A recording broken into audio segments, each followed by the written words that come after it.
Bom dia, são 8 horas e 15 minutos, quarta-feira, 29 de fevereiro. Você está na TV Senado, eu sou André Ricardo e você assiste agora ao Senado em Dia. Plenário aprova medida provisória que libera recursos para compensar perdas de estados e financiar produtores rurais.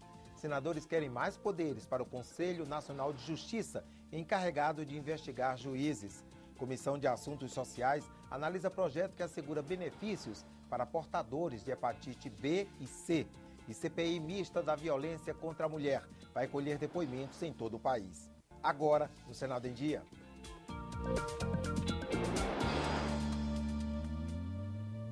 Os senadores aprovaram ontem a primeira medida provisória em 2012. No plenário, decidiram o destino de quase 3 bilhões e meio de reais. Os recursos vão compensar perdas de estados e financiar produtores rurais.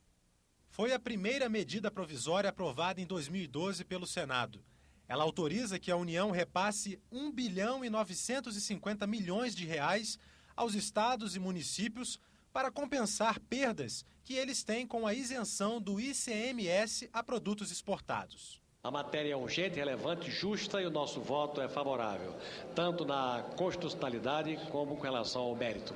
O voto democrata é sim. Como a medida provisória foi editada em setembro de 2011, o dinheiro já foi repassado em 3 parcelas. A Secretaria do Tesouro Nacional do Ministério da Fazenda decidiu os critérios de distribuição. Quase 50% dos recursos foram destinados a apenas 4 das 27 unidades da Federação: Minas Gerais, Mato Grosso, São Paulo e Rio Grande do Sul. A oposição votou sim, mas fez críticas. Para o PSDB, as compensações pontuais são insuficientes para corrigir a má distribuição dos impostos entre os estados. O desequilíbrio é brutal. Desde a Constituição de 88, os encargos são repassados, mas a contrapartida de recursos não há na mesma proporção. A medida provisória também disponibilizou 1 bilhão e meio de reais para que o BNDES financie atividades de produtores rurais em localidades atingidas por desastres naturais. Outro aspecto de mérito a ser ressaltado consiste no alinhamento da concessão do crédito pelo BNDES sistemática pelo reconhecimento da União da situação de emergência ou do estado de calamidade pública trazida pela Lei 12.314 de 2010. Os senadores também aprovaram 2 empréstimos no valor total de 430 milhões de dólares contratados junto ao Banco Interamericano de Desenvolvimento para obras de infraestrutura no Amazonas e melhoria em assentamentos no Rio de Janeiro. Para que esse dinheiro? É para fazermos melhorias nos assentamentos precários do Rio. Comunidades, algumas delas centenárias. A primeira comunidade carente do Rio de Janeiro surge no Morro da Providência, com a volta dos soldados da Guerra do Paraguai. O que nós estamos aprovando neste momento, nesta casa, vai beneficiar bairros tradicionalíssimos da cidade de Manaus. Bairros que têm mais de 150 anos de existência e que estavam à espera de uma ação e de um investimento que pudesse resgatar a dignidade e a habitabilidade com condições dignas e humanas para aquele povo. A Câmara dos Deputados aprovou ontem o texto principal do projeto que cria o Fundo de Previdência Complementar dos Servidores Públicos Federais. Com isso, quem ingressar no funcionalismo público a partir da vigência da lei terá garantida uma aposentadoria igual à que é paga aos trabalhadores regidos pelo Regime Geral da Previdência, o INSS. Quem quiser aumentar o valor da aposentadoria terá que aderir ao Plano de Previdência Complementar e contribuir de forma paritária com a União até o limite de 8,5%. A Câmara ainda precisa analisar as emendas à matéria que depois vem ao Senado. Os senadores querem mais poderes para o Conselho Nacional de Justiça, encarregado de investigar e julgar magistrados. Eles ouviram ontem a corregedora do Conselho, ministra Eliana Calmon, e defenderam até a perda do cargo em irregularidades graves. A corregedora do CNJ, ministra Eliana Calmon, participou de audiência pública na Comissão de Constituição e Justiça do Senado. Ela debateu uma proposta de emenda à Constituição que torna mais claros os poderes do CNJ. No início do mês, o Supremo Tribunal Federal decidiu que o Conselho pode iniciar investigações contra magistrados. Mas então eu pergunto, será que há necessidade de uma PEC? E eu respondo que sim, na medida em que se trata de uma decisão em liminar, se trata de uma decisão por uma maioria bastante reduzida. A PEC diz que o CNJ pode processar e julgar membros do Poder Judiciário, inclusive magistrados de segunda instância e tribunais superiores. A proposta estende de 1 para 5 anos o prazo para o Conselho rever processos disciplinares.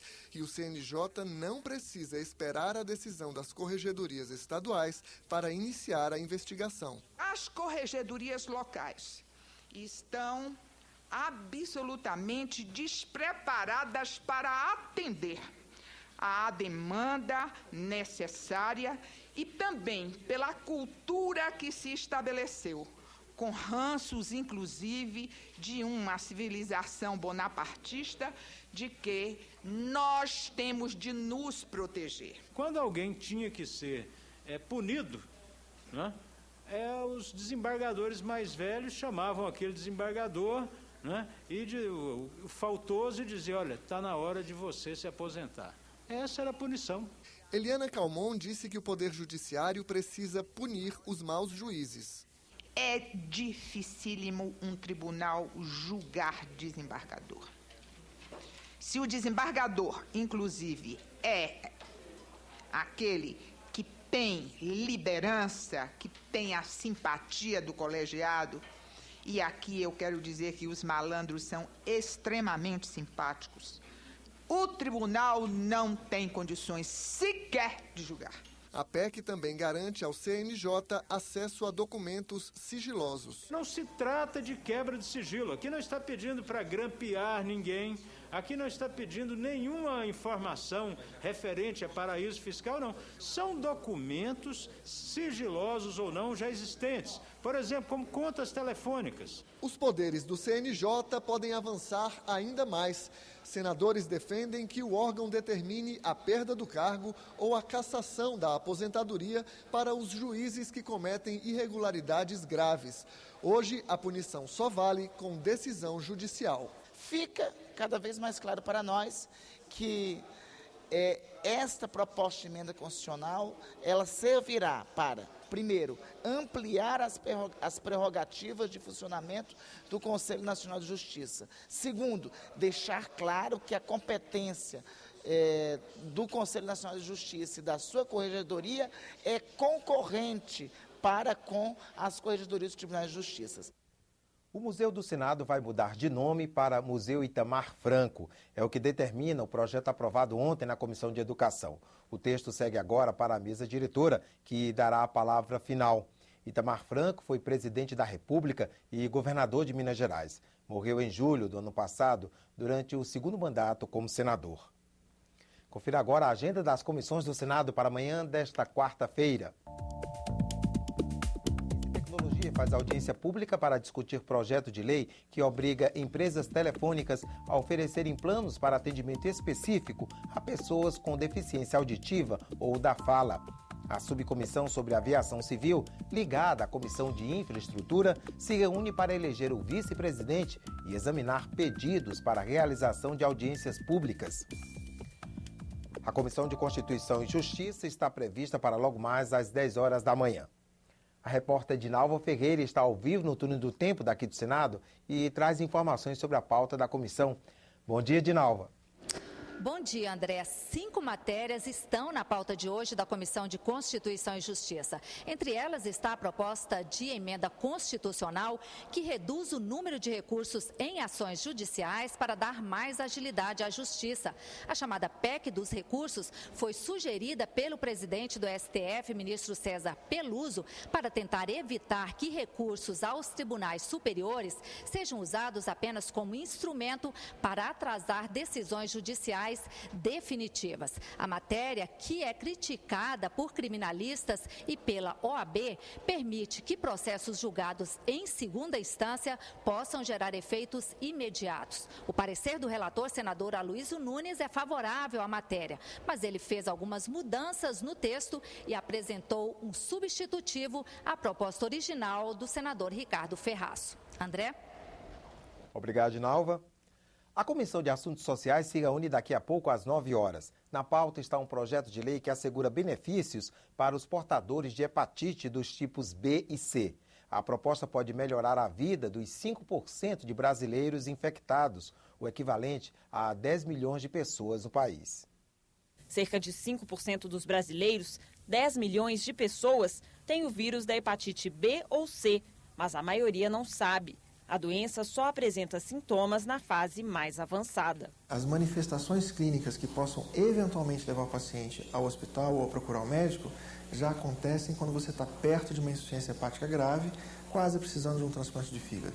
Ou seja, a maior parte dos pacientes hoje que são portadores de hepatite B ou C e não estão nesse estágio, eles não sabem, porque eles não têm sintoma nenhum. A doença é totalmente silenciosa até que a manifestação advém junto à época da indicação do transplante hepático. O vírus da hepatite B ou C é contraído pelo contato com sangue contaminado ou por meio de relações sexuais sem camisinha. O que cura a doença não é o transplante de fígado, é o tratamento com remédios que dura de 6 meses a 1 ano e meio e é feito em todo o país pelo Sistema Único de Saúde.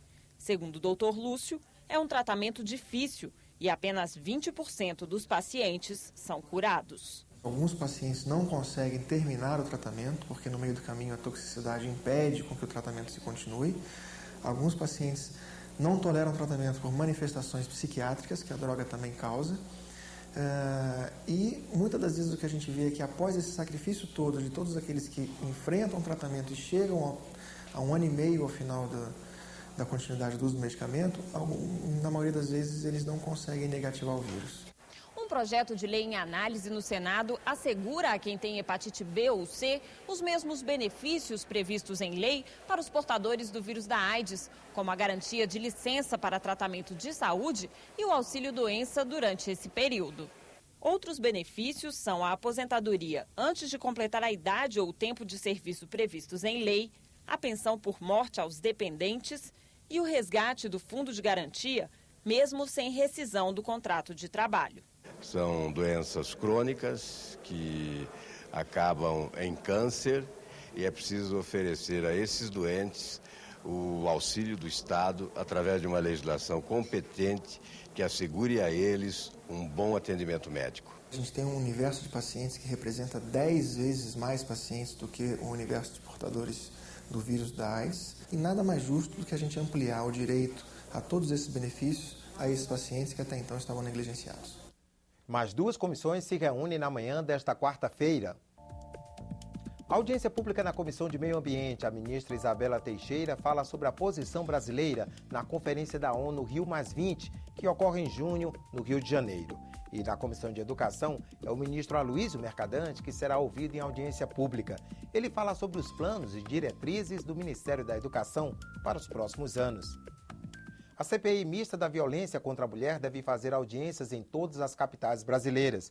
É o que ficou decidido na reunião desta terça-feira, em que também foi escolhida a última dirigente do colegiado.